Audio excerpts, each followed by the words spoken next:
A partir do dia 30 de maio, as agências dos Correios vão atender os segurados do INSS para tirar dúvidas sobre as fraudes nos descontos associativos. O anúncio foi feito na manhã de hoje pelo Instituto durante coletiva de imprensa. A decisão foi tomada por causa da sobrecarga nas agências, que já estão com filas e alta demanda de atendimento. Segundo o ministro da Previdência, o Volney Queiroz, 4.730 agências serão utilizadas nessa iniciativa. Paulo Loyola. Bem, Capês, que bom que o governo está dando solução para atender essas pessoas, está melhorando essa questão logística.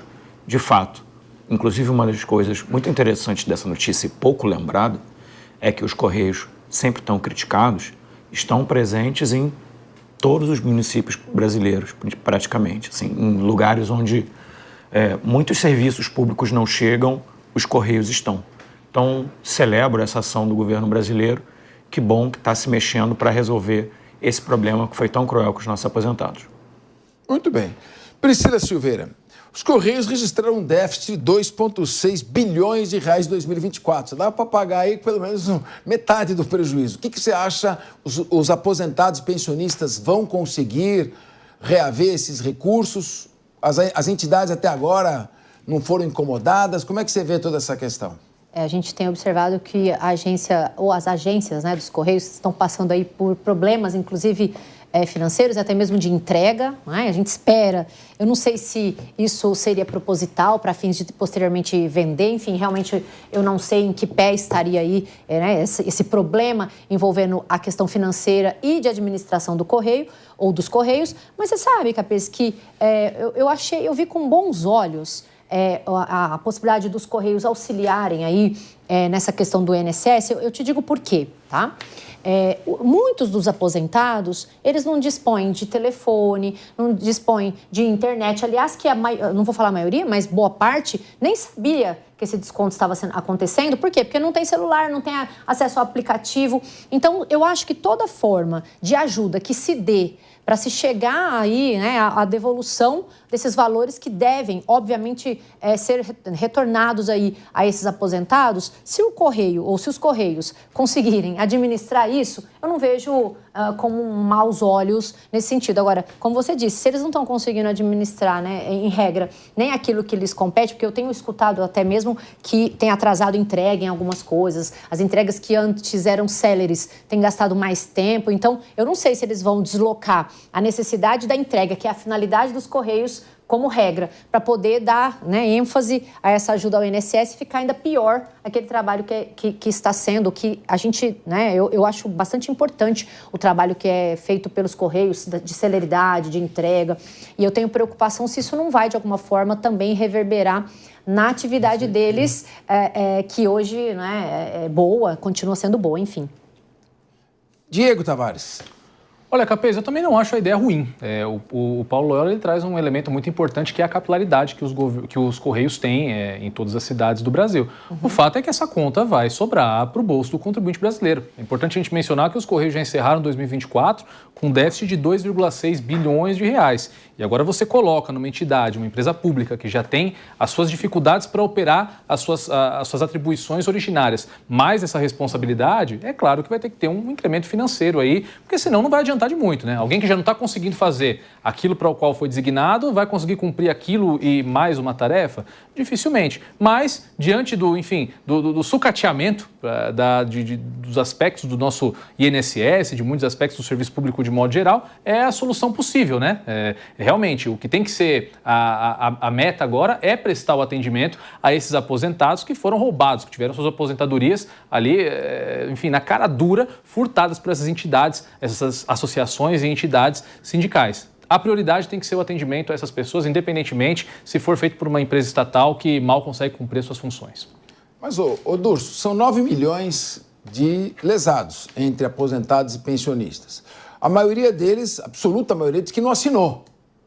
Mas a assinatura consta lá. Você que é advogado, como é que faz para saber? Porque a entidade vai falar, não, estou com a assinatura aqui. Como é que um aplicativo pode resolver essa polêmica sem perícia? Conta no que vai dar essa aventura de reembolso do governo? Olha, Capês, não é um processo fácil, não é uma investigação fácil, não são reembolsos automáticos, o acesso à solicitação e à informação não está sendo tão simples, obriga-se muitas vezes a se procurar o Meu INSS, o aplicativo que faz acesso pelo GovBR, também o acesso é complexo, muitos aposentados, vocês sabem, têm idade, eles têm dificuldade no acesso online, então são vários os desafios desse enorme escândalo, esse problemaço que enfrentamos diante desse grande problemão e essa grande fraude, esse grande crime cometido aí por essas associações e que hoje o Diego Tavares tem toda a razão, eu concordo. A obrigação e a prioridade número 1 é atender essas vítimas. Atender com informação, atender com necessárias perícias se tiver ali, porque também nós teremos parte daqueles que não sabem se realmente foram afetados e poderão solicitar reembolsos indevidos. Então, tudo isso tem que ser apurado. Mas eu já lancei uma campanha aqui, vou reiterar no Linha de Frente. Eu sou defensor da campanha que todos esses gastos, não só com reembolso, mas agora para o deslocamento dos funcionários do Correio, dos Correios, etc., seja quitado pelo fundão eleitoral. Que os políticos, de uma forma onde eu assino, proativa, uma forma altruísta, abram mão do fundão eleitoral ano que vem, que chega nos 4, 5 bilhões, e doem esse dinheiro para reparar as vítimas e fazer frente aos gastos públicos que o Estado vai ter para lidar com esse problemaço. Eu defendo essa tese, eu acho que não vai fazer falta para os políticos, eles fazem campanha já de forma virtual, tal, esse dinheiro muitas vezes vai para o ralo, e a gente tem uma forma de ressarcir sem gastar mais dinheiro público, sem que você pague a conta, e sim o fundão eleitoral, que já é dinheiro público, hein, pessoal? Mas em vez de ir para um gasto do político, pelo menos vá para uma causa um pouco mais justa, a meu ver. Mas, Durso, deixa eu só aprofundar um pouco mais com você. Isso é dinheiro público. Quem roubou o dinheiro dos pensionistas aposentados foram as entidades privadas. Está lá as Lamborghinis, as Ferraris. Tem uma delas, que é a Contag, que não foi nem incluída na ação proposta pela Advocacia Geral da União no bloqueio de bens de 12 entidades. E, inclusive, foi uma das que mais fez campanha para que não houvesse necessidade dos aposentados reautorizarem os descontos. Contag, Conafer, estão colocadas de fora. Então, eu pergunto, nós estamos falando em indenizar com dinheiro público, mas não estamos também tentando tampar o sol com a peneira, mudar de assunto? Sim.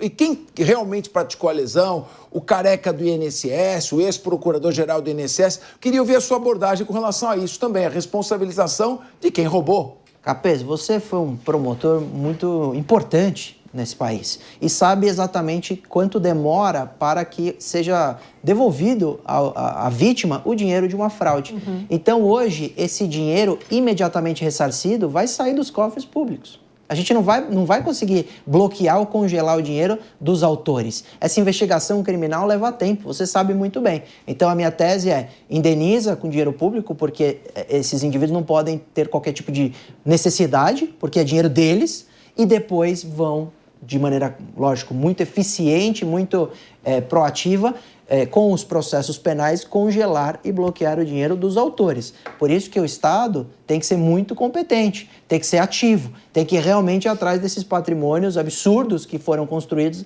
à base do crime, inclusive do follow the money. Se teve lavagem de dinheiro, se teve evasão de divisas, descobrir onde está esse dinheiro. Mas o gasto público já aconteceu, já está acontecendo. Quanto de dinheiro público está indo para o ralo a partir do momento que descobrimos essa história? Eu defendo que, pelo menos para fazer frente a esse primeiro gasto, os políticos criem aí um PL, um projeto de lei que seja rapidamente aprovado no Congresso para abrir mão do fundo eleitoral. Mas, ô Diego Tavares, eu vou insistir na polêmica aqui, que a minha função é jogar irmão contra irmão, e criar polêmica e semear discórdia. No momento que você cria um mecanismo para ressarcimento de dinheiro público, você começou a acalmar a situação. Não seria preferível que o governo montasse uma gigantesca força-tarefa? A Polícia Federal não é órgão de governo, é órgão de Estado. Mas o ministro da Justiça não poderia montar uma grande operação, como já foi montada, para ir atrás dessas entidades? Quando teve a Lava Jato, não se mobilizou o país inteiro? Por que não se fazer a mesma coisa para se correr rapidamente no follow the money? Olha, Capês, eu desconfio e não estou cravando nada, mas talvez, em razão de termos eleições em 2026, que já está logo aí, eleições presidenciais, eleições federais que se avizinham, fica muito complicado mexer com entidades sindicais que compõem uma base eleitoral do atual governo. Tá? Não estou dizendo que está tendo passação de pano por parte de ninguém, mas é claro que existe, num processo tão grande, num escândalo de corrupção gigantesco como esse, um elemento político que vai ser latente e é comum a todo e qualquer grande escândalo de corrupção que já existiu nesse país. Desconfio eu que talvez as nossas entidades, que deveriam sim ser entidades de Estado, não entidades de governo, de certa forma não vão ter tanta disposição para imprimir celeridade na investigação e na penalização desses crimes. Então, porque são 33 entidades, 31 estão envolvidas e 90% diz que não autorizou os descontos. Mas a AGU só processou 12, por isso que eu estou falando.